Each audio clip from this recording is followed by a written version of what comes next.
Everything you see, you guys, is the result of dealing with challenges and making improvements as a result as we view the market.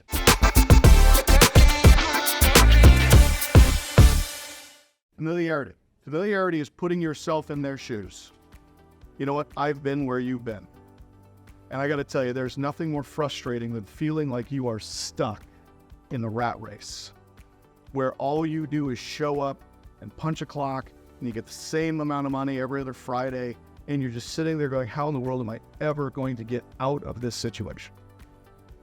And I've been there, and it sucks. That's familiarity. Now, this has to be done, you guys, with sincerity and compassion and believability. Because even as I'm looking at you guys, some of you are thinking, yeah, that's how I feel, right? You must get in your customer's head. You must become your customer. You must think like them. You must feel and emotionally respond like them. And then show them how you got out of that situation. Show them the steps you're taking to improve your situation. Familiarity. Longevity. Now, some of you have been here 6 weeks. You have new longevity. Some of you have been here for several years, but you've still never done a deal. So you don't have longevity. Longevity is tied to the company, okay? I have been flipping real estate for 25 years.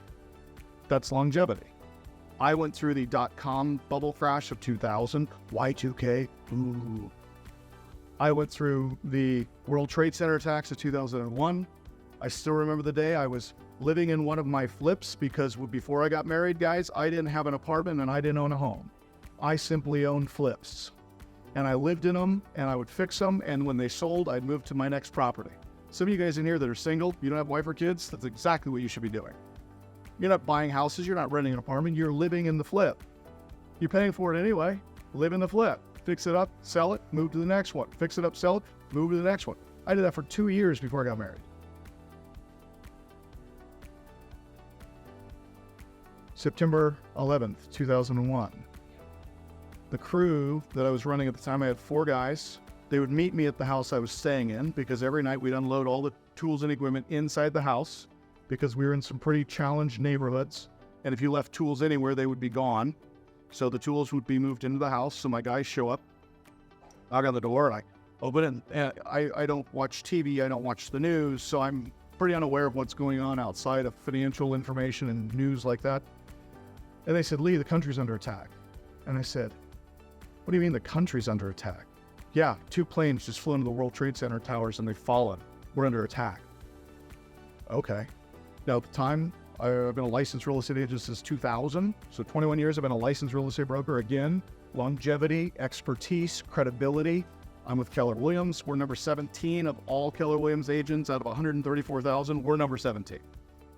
That's pretty good considering we're in Spokane, Washington. No other agents in Spokane or Coeur d'Alene even made the list. Everybody else was in Seattle and Portland where they've got much higher prices, okay? So they said, Lee, we're under attack.